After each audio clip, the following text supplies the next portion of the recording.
When we're kind of looking at social media use, we're talking about inflammation here, like many stresses that we have day to day. Phones is one of the biggest parts of stress. And you're currently working on a study and your 3 hypotheses that I'll allow you to share, like the 3 thoughts that, that you're interested in. But this burst came when you were sat on a train and you were coming back and you just looked up and you looked around and every single person was on their phone. And I've been really aware actually over the last kind of few days before talking to you, one, of how much I am on my phone when I'm walking, which is about 95% of the time. And I've made a really conscious effort now to put my phone away.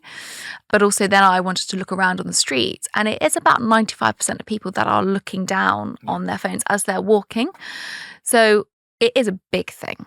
And I have a niece and nephew who both have phones, but don't have social media yet. Can you just talk about the study or the thoughts and hypothesis that you're looking at now with inflammation and social media?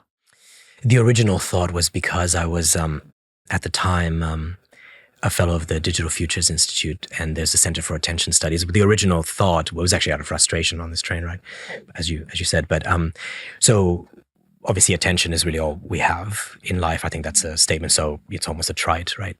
That's why we talk about it like we talk about money, like you're not paying attention. So it's an implastic resource. You can't replace it. Once you've given your attention to something, you can't give it to something else, right? And it made me think that, I'm not an expert in that field, but watching people be so kind of like bombarded by requests for their attention on their phones all the time made me think that we should think of it as a human right. So in law, for instance, there's something like trespass to property. You can't just walk on someone's land. There's also trespass to person, which is short of assault, but you can't just grab people. And so we all accept those things, right? It would be crazy to live in a society that didn't protect privacy, property, and, your personal space. But we don't have that for attention. Why? Why does, I don't want to say a particular platform, but I'm sure you can impute one. Why does platform X get to snatch my attention? Like I open my phone to do something and I'm bombarded by a bunch of requests for my attention that I did not allow, that I didn't give permission to. I wasn't even asked. So it made me start thinking that attention should be protected like a human right, like privacy. Privacy didn't used to be protected as a human right. That's something that happened in the 1800s, late 1800s. Before that, people just didn't think that privacy was a thing that needed to be protected. None of us now would live in a society that didn't protect privacy. And if you think about societies that don't protect privacy, like North Korea, none of us would want to live there. And yet we're doing that with attention. Of course, then I wanted to connect it to inflammation, because the obvious hypothesis is that the snatching of attention, the commandeering of attention would drive inflammatory processes and therefore mental health problems. And I do believe that. And that's what we're working on, which is what you asked about. But it started off with thinking should attention be protected as a human right, like privacy or property or your person? Well, I think it's such a big thing. I think many people will connect to WhatsApps, right? Even not thinking about social media.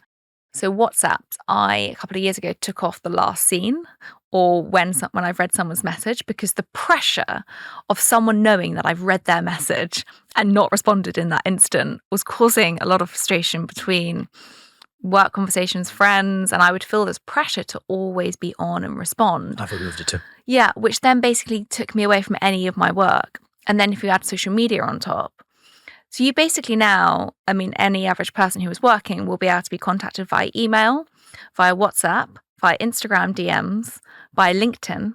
And so it's like this constant stream of ways that people can now access you. And that becomes so overwhelming that it can kind of become quite disabling in the same way, where then actually sometimes I just don't respond to anything because I have a sense of overwhelmment. You don't even want to open the phone. I don't even want to open the phone. You used to be able to escape on airplanes. You can't anymore. They put the Wi-Fi on there. I know. Well, I remember when I interviewed Simon Sinek, and he said to write his book, he's got ADHD, he would literally book a plane ticket to write a book. And he was getting to the point where he would call up an airline and just say, give me your cheapest ticket so I can get on a plane and write my book. Because he was like, it was the only place I could focus. I'm genuinely now considering doing something similar because my focus and my attention span is so poor, and I'm trying to write at the moment. Now I have got a couple of flights coming up. I think this is quite a good idea. I should just get on and be able to, I'm not going to connect to the internet to write my book.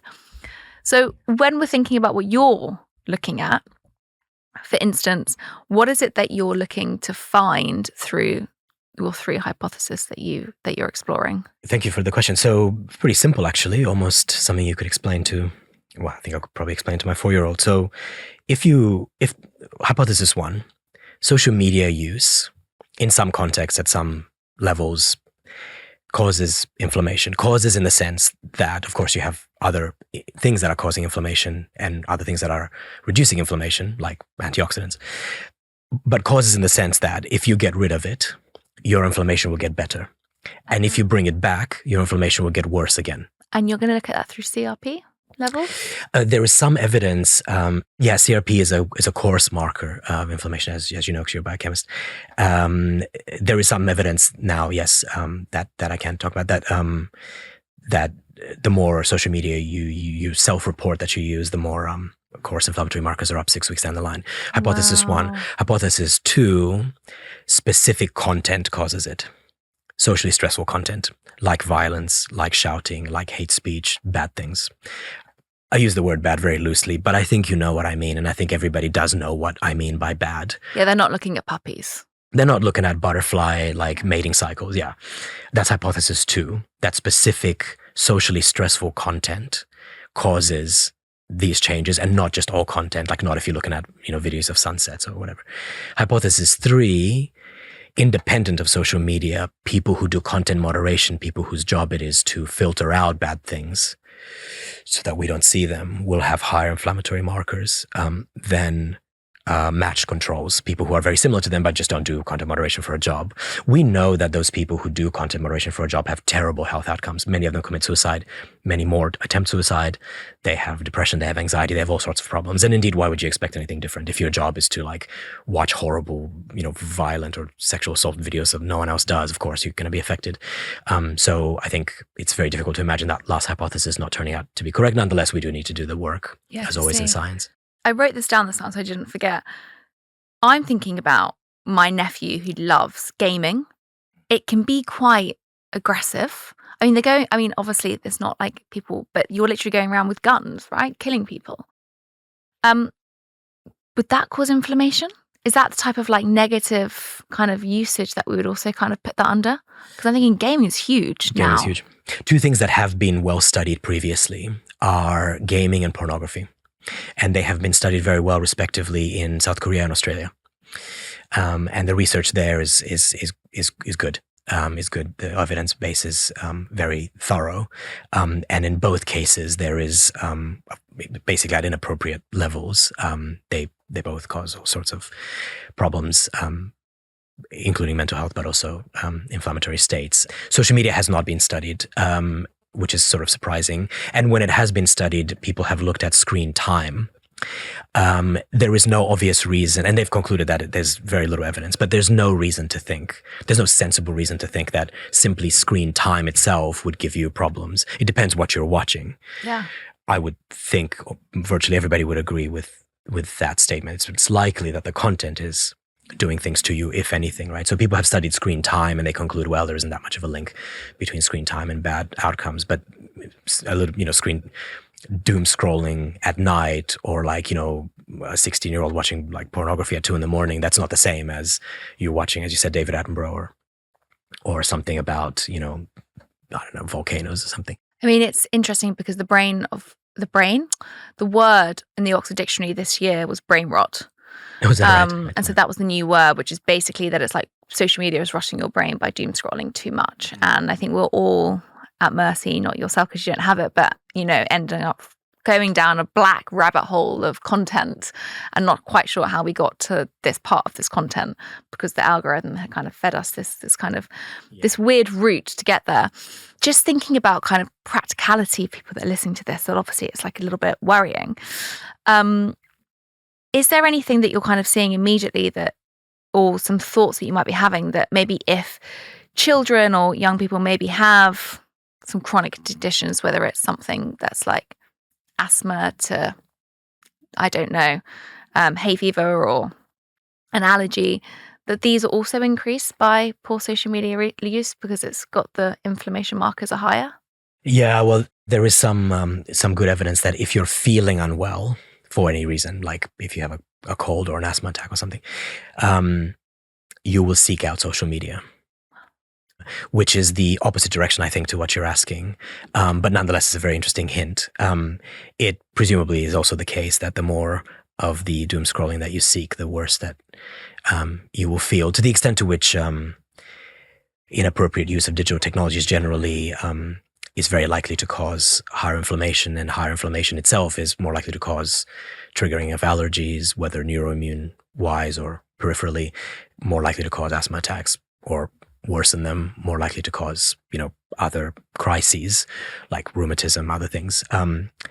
To the extent to which we've never found anything other than a bidirectional communication, I think it's extremely likely to be the case that inappropriate use of digital technologies, generally of which social media are obviously an important case, but not the only case, is likely to bidirectionally drive those things. It also gives you a hint at the solutions, right? Because we have pro-inflammatory processes and we have anti-inflammatory processes. So if we do more, it's almost like, try to say it right, it's almost like a tautology, but if you do less pro-inflammatory stuff and more anti-inflammatory stuff, like sleep better, drink some tea, and have some friends.